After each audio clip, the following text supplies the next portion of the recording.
लोकसभा चुनाव का घमासान अंतिम चरण पर है और इस वक्त मेरी मौजूदगी है गोरखपुर सदर लोकसभा सीट पर और गोरखपुर विश्वविद्यालय में मैं मौजूद हूं और यहां के छात्र हमारे साथ हैं।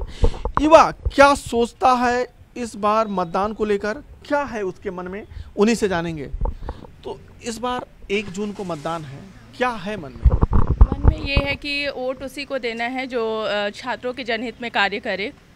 हाँ, और जैसे कि हम छात्र हैं तो यही चाहेंगे कि रोजगार मिले, हम लोगों को दिया जाए सरकार द्वारा, और महंगाई जो है शिक्षा को बेहतर से बेहतर बनाया जाए, इस पे काम किया जाए बस। सर जैसे हम सब जितने भी यहाँ पर हैं, हम स्टूडेंट हैं, तो स्टूडेंट का पहला मुद्दा होता है रोजगार। स्टूडेंट का सबसे पहला मुद्दा होता है रोजगार, शिक्षा, ठीक ना। क्योंकि सर हम लोग इतने मेहनत से यहाँ पर आकर पढ़ रहे हैं, विश्वविद्यालय में इतने दूर दूर से आकर पढ़ रहे हैं, तो हम यही चाहेंगे। और सब भारत एक लोकतांत्रिक देश है और लोकतांत्रिक देश में ये चुनाव, सर लोकसभा का चुनाव, ये बहुत बड़ा चुनाव है सर, जिसमें हम लोग अपने सत्ताधार नेता को चुनते हैं और वो नेता से हम चाहते क्या है? सर वही चाह रहा हूँ, मैं वही बता रहा हूँ सर। और हमारा ये अपेक्षा रहता है कि जो नेता हम चुन रहे हैं वो हम विद्यार्थियों के हित में, हम विद्यार्थियों के हित में वो नौकरियां लाएं और हम उसको तैयारी करके उसमें अच्छा रोजगार की बात करें। हाँ देखिए, यह सबसे बड़ी समस्या इस बार युवाओं के लिए पेपर लीक की मुद्दा है। जो हम लोग तैयारी करते हैं, यहीं के हॉस्टल में रहते हैं और बच्चे लगभग दिन रात पढ़ाई करते हैं, लेकिन जब पेपर देने जाते हैं तो वो पेपर ही लीक हो जाता है। लीक मुद्दा है। जी बिल्कुल। जैसा कि मतलब देखा जा रहा है कि तत्काल मतलब विद्यार्थी इतना मेहनत करने के बावजूद पेपर लीक हो जा रहा है, तो ये एक काफ़ी गहरा मुद्दा है। और गहरा मुद्दा, मैं आप लोग लाइब्रेरी में भी पढ़ रहे हो, तो रोजगार ही एक मुद्दा है कि और कोई मुद्दे हैं? रोजगार मुद्दा है और सर्वप्रथम देश का विकास मुद्दा है। यहाँ पर जब बच्चे रोजगार ही नहीं पाएंगे तो फिर देश का विकास कैसे होगा।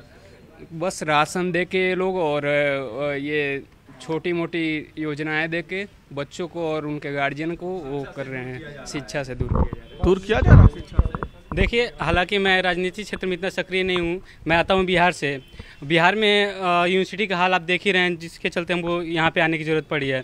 चाहे बिहार में विपक्ष की सरकार हो, विपक्ष की सरकार हो, यूनिवर्सिटी का कोई हाल हमेशा बेहाल रहा है। नालंदा यूनिवर्सिटी में 3 साल का कोर्स 5 साल में 6 साल में कंप्लीट हो रहा है, जिसके चलते सरकार को मैं कहना चाहूँगा कि जो ऐसे बिहार जैसे राज्य हैं उन पर थोड़ा ध्यान दिया जाए, उसकी शिक्षा, अर्थव्यवस्था, उसके इंफ्रास्ट्रक्चर और परिवहन सही किया जाए और फैक्ट्रियाँ बैठाया जाए। फैक्ट्रियाँ लैंडलॉक, चूँकि बिहार लैंडलॉक राज्य है, वहाँ नेता कहते हैं कि यहाँ पे कैसे फैक्ट्रियाँ बैठाया जाए, कोई परिवहन के समुद्री परिवहन ये सब रहना चाहिए। आप परिवहन, रोड परिवहन सही कीजिए। बिहार में जाकर सड़कें, इंफ्रास्ट्रक्चर डेवलपमेंट होना चाहिए, तो हुआ है कि कुछ नहीं?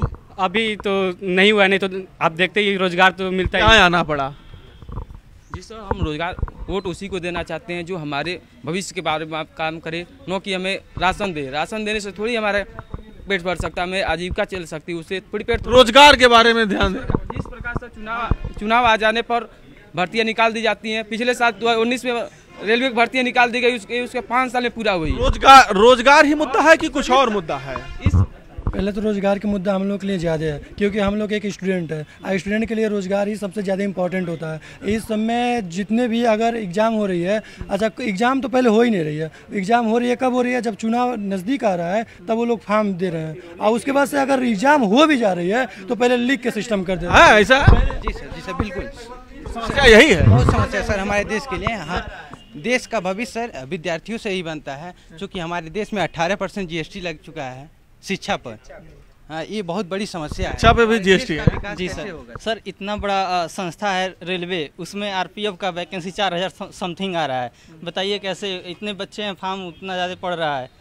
फिर नहीं तो सर, एक मिनट, सरकार कह रही है कि नौकरियां हम नहीं दे पाएंगे, लेकिन हम रोजगार बढ़ाने का काम कर रहे हैं, तो क्या उसमें सरकार को हम गिरा देंगे? किस प्रकार का रोजगार बढ़ाएंगे?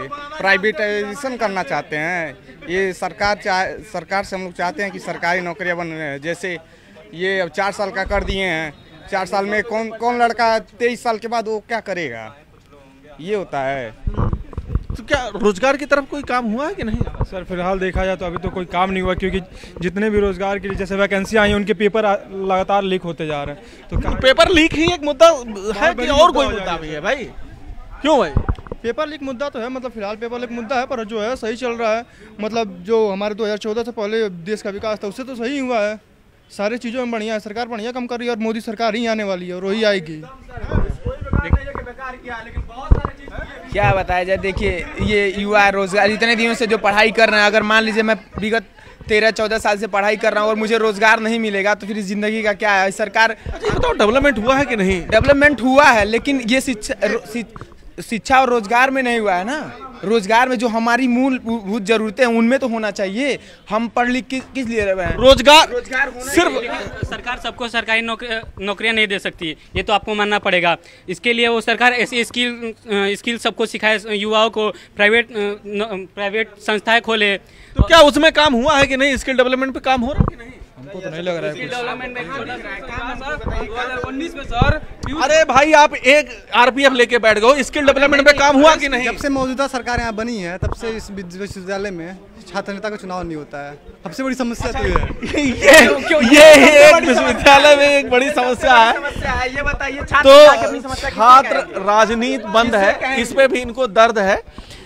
लेकिन सबसे बड़ी समस्या यह है कि रोजगार, और इसको लेकर जितने भी छात्र हैं वो एक मत हैं कि इस मुद्दे पे सरकारों को सोचना होगा, कोई भी सरकार हो उनको सोचना होगा और रोजगार बढ़ाने की तरफ उनको कदम उठाना होगा। अखिलेश पांडे के साथ राम गोपाल द्विवेदी, न्यूज़ 18 गोरखपुर।